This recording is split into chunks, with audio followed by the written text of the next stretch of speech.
بسم الله الرحمن الرحيم سادك ورئيسان waxaa maanta magaaladan Nairobi booqasho rasmi ah ku yimid madaxweynaha Jamhuuriyadda Federaalka Soomaaliya kadib markii uu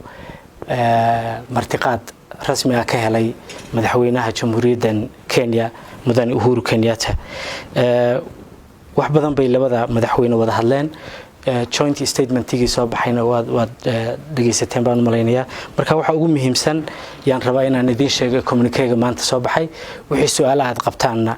inaad weydiisaan maadaama xaafadeydii aan ka soo tagay hadda halkan aan joogno in media dadka dhalinyarada Soomaaliyeed ee qurbaha ku shaqeeya aan iyagana markooda hadaan u kulano aan fursadaas siino oo media gudaha kaliya aan ku koobnaan hawshaas waxyaalaha lagu heshiiyay oo aadka muhiimka ugu ahaa waxa ugu weynaa in labada wadan ee Soomaaliya iyo Kenya ay xushmeeyaan madax banaanida iyo xuduudaha labada wadan oo aad garanaysaan inay maaragtay aad muhiim ugu tahay dawladda Soomaaliyeed waxa kale iyaduna aad muhiim u ahayd waxyaalaha la isku afgartay in aad loo qoto dheereeyo lana hagaajiyo xiriirka qotada dheer ee labada wadan ka dhaxeeya in Kenya Airways-na ay timaado ay falaadeedeedii ka bilowdo ee Muqdisho ay ku iman jirtay waxa jira in ganacsiga Soomaaliyeed ee kalluunka sidaad ogtihiin markii xiriirku xumaaday kalluun badan oo Soomaaliya laga keeni jiray wuu baaqday kalluunka magaalada Nairobi laga cunaana qaar badan oo kamid waxay ka yimaadaan China marka in kalluunka Soomaaliyeedna loo soo iib geeyo halka Nairobi Kenya la keeno jaadkiina in isagana la furo oo arrin iyaduna ahayd wax indhaha lagu hayay fiisaha saddex nooc way u qaybsamaa baasaboorka Soomaaligu mid waa diplomatic mid waa service midna waa ka caadiga dadka shacabka qaataan diplomatic in on arrival lagu qaato service ka sidoo kale isagana kadib markay 48 saacadood online lagu apply gareeyay isagana in lagu qaato on arrival dadka caadiga ahna in kadib marka ay online ku apply gareeyaan in ugu badnaan 10 maalmood uu qaato isaguna dadka Soomaaliyeed lagu dhibi jiray oo mararka qaar ay dhici jirtay in 4 ilaa 3 bilood uu socdo isagana sidaas loo soo afjaray oo la soo gaabiyay inta kalena kulli waxaad ka kulli qodobadaas ugu muhiimsanaa marka iskaashiga ganacsiga iyo ka dhaqaalaha iyo isku soo dhawaanshaha labada wadan iskaashiga amni iyo sir wadaaga iyo xog wadaaga labada wadan oo iyo qodob kale oo muhiim ah baan iloobay oo ah in xuduudada la furo sidoo ogtihiin xuduudka xiriirku galay darteed meelo badan oo xuduudka kamid ah way xirnaayeen marka in xuduudkana si buuxda loo furo iskaashiga labada wadanna intan laga sii qoto dheereeyo insha Allah yaa la isku afgartay marka idinku raaliga su'aalaha qodobkana sababta loogu soo daray wataa inaanay Kenya mar kale ku khaldamin oo ay xushmayso territorial integrity-ga Soomaaliyeed inay xushmayso iyo political independence-ga madax banaanida siyaasiga ah marka qodobkani iyadoo taa ay Kenya cudurdaar ka bixisay oo raaligelin ka bixisay oo laga heshiiyay haddana qodobkani wuxuu daba socdaa adkeynta iyo xoojinta arrintaasi muhiimadda ay dawladda Soomaaliyeed u leedahay dabcan dawladdan Kenya ay u leedahay territorial integrity-ga inay ilaashato ka socda TV-ga Farsad arrinta Soomaaliland aan hal su'aal kaaga laabtay waxa jira xafiis Soomaaliland halkan ku leedahay qaab safaaradaha u shaqeeya marka xaduuda madax banaanida Soomaaliya hadii qaab loo fiiriyo shaki gasho wadankii laba wadan oo qaab ahaan u shaqeeya arrintaas ma ka wada hadasheen su'aasha kale ku weydiinana ma shaqaysi saraacinaysa inay soo ka darsamintan aan kaaga jawaabo aniga lafteeda inaad i waswaasiso mar rabo moogtay taa inaan waxa soo idil oo ama eedii hore ama ta dambe aad sheegaysaa waxa isku fuuqsanaya maanta State House-ka Kenya waxa ka soo baxay communique-gan waxaana ku qoran dawladda Kenya iyo dawladda Soomaaliyeed ba inay si wada jir ah oo dan wadaag ah u xushmeynayaan madax banaanida siyaasadeed ee dalka kale iyo dhowrista xuduudaha marka arrintaasi u malayn maayo inay ku noqosho u baahan tahay marka qaadka markaan soo laabano wuxuu ka mid ah waxyaabaha muhiimka ah safarkan qaybta ka ah Ethiopia ayaa 2 sano muddo ku dhow qaadka Soomaaliya soo dhoofinaysa qaadka Ethiopia gari ahaan ma jijin doonaa soo xal sameyn doonaa la yiraahdo maalmada Ethiopia kanto maalmada Kenya kanto ama gobolada hal kala qaybna Ethiopia kanto qaybna Soomaaliya walaalkay Saciid Qarfaano ma fahmin Ethiopia sababtaad meesha u soo galisay Kenya ganacsiga Soomaaliya kala dhaxeeyay dartii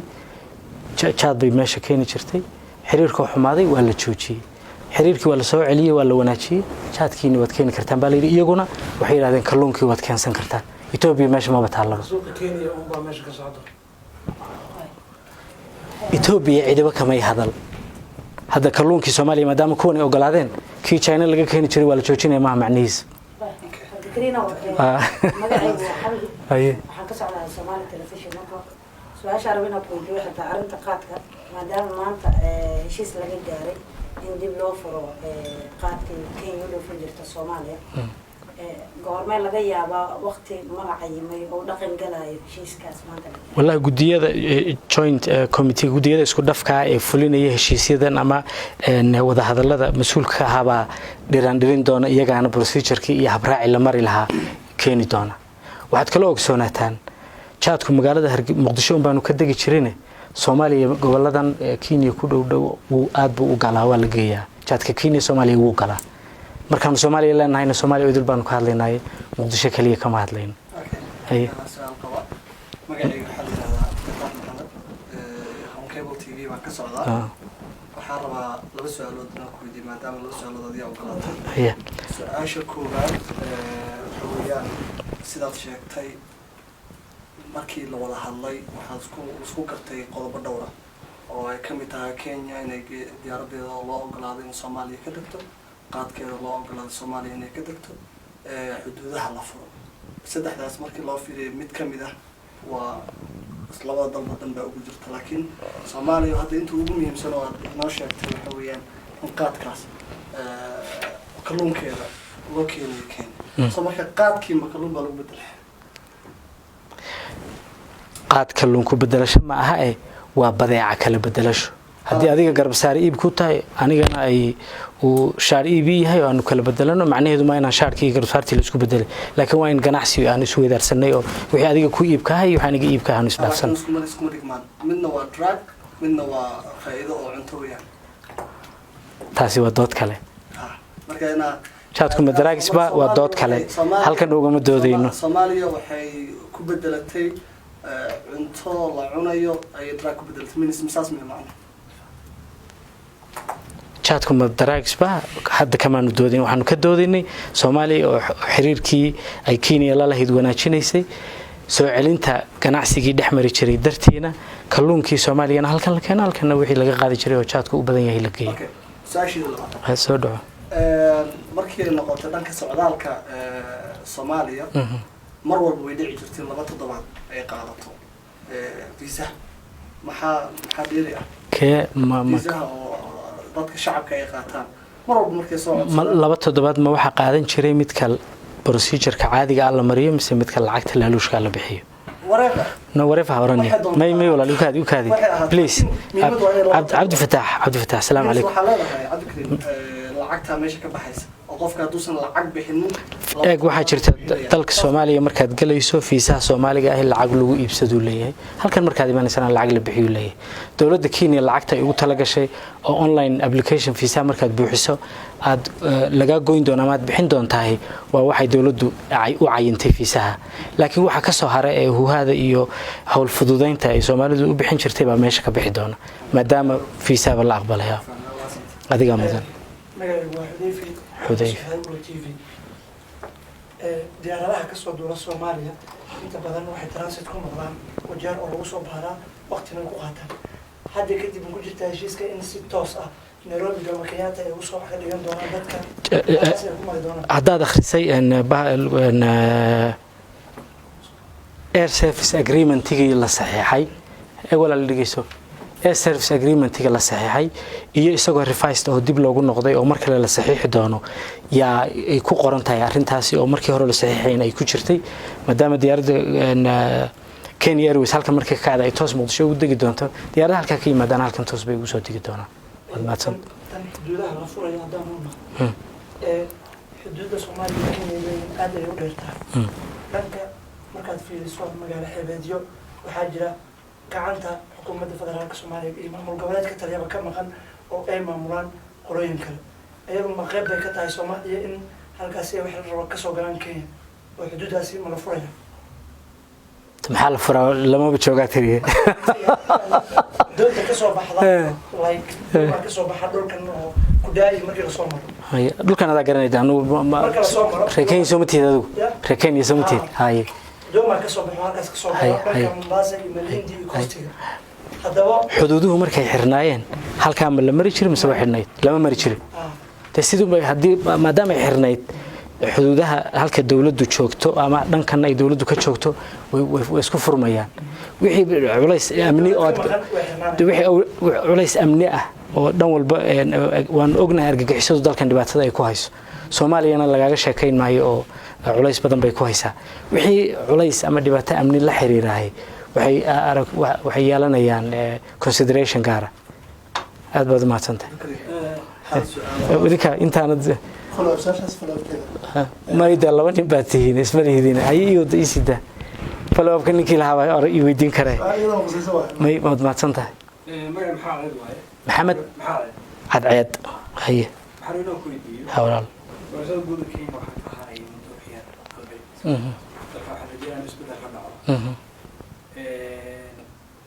دولة الصومالية وكسوري وقبتها مركي في الله كي حماده كينيا أو ولده شيء دولة أنت لودنا كي لفت هذا برسي شيء داس سيدك كسوري كن شيء هذا كيني برسي واقوي شيء هذا دولة المعجلة كشيء بقول دمفرن سيل وطرق المفرن وحيوي حريق رحمية كمان هاي مركها دولة إيمان دولة كسوري تلاقي موقع أي شيء ما تعرف شيء وسلس سيا عنده horta de moogtahay waxa la yiri fadhiyana fartiin qabay foofiyana tii qabay marka aad qof agreement la gasho wixii adiga ka fulay iyo wixii aad u oofin kartaan adigu waad ogtahay dhinaca kale aad heshiiska la gashay wuxuu oofin karaa isagay marka dawladda Kenya waa dawlad Soomaaliya daris la ah muhiimad u leh xiriirka arrimaha dibadda marka laga eego oo aad kulli qiyaasi karto muhiimadda ay Soomaaliya u leedahay arrimaha dibadda heshiisyada la galana moogtahay ilaahay iyo uunkiisaba wax wanaagsan baa laga fishaa marka waxaanu filanaynaa inay sidii loogu talagalay u fuli doonaan سيدا وياي سيدا ها وشي كلو ديري انا كاعد سؤال شيدان حتى وصل على الحويان Soomaaliya iyo Kenya bad bay isku haysteen maxkamadda bad kiiska la geeyay Soomaaliya loo xukmiyay wili waxa jooga badii Soomaaliya loo xukmiyay Kenya marka ma ka wada hadashay sidii Kenya arinta Kenya iyo Soomaaliya u dhaxaysa ee badda ku saabsan labada wadan way isla fahmi waayeen waxay isla tageen maxkamad caalami ah maxkamadda caalamiga ahayd baa xukuntay way soo kala baxeen waxaan ugu noqonay garan maayo way dhamaatay arintaas aad baad u mahadsantahay yaa kala su'aal qaba هيا كالسن عبد السمد ما دام كان شيء أنت أمانك سيدا أبناء إذا ما كنت سنكية أنا بسجود جو سوماليا وحيد يكون بيستان قيادة من الجولة السومالية سيدا جدول يبرد حاول فأنت سكورة مرة مصالحة بطلنا دم أرنتها كينيانكم waxay u geystaan inay Kenya ka yimaadaan Soomaaliya mise dhibaato ciidan ka guud ahaan ka timaaday weeyaan dhibaato guud ciidan Mareykanku ay geystaan way waxay duqeen Soomaaliya oo beeraley ah ama xoolo jirta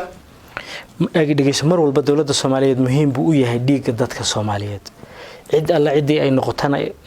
cid ay doontaan noqotay in maalayaan lagu daadiyo marnaba ma aqbalayno marka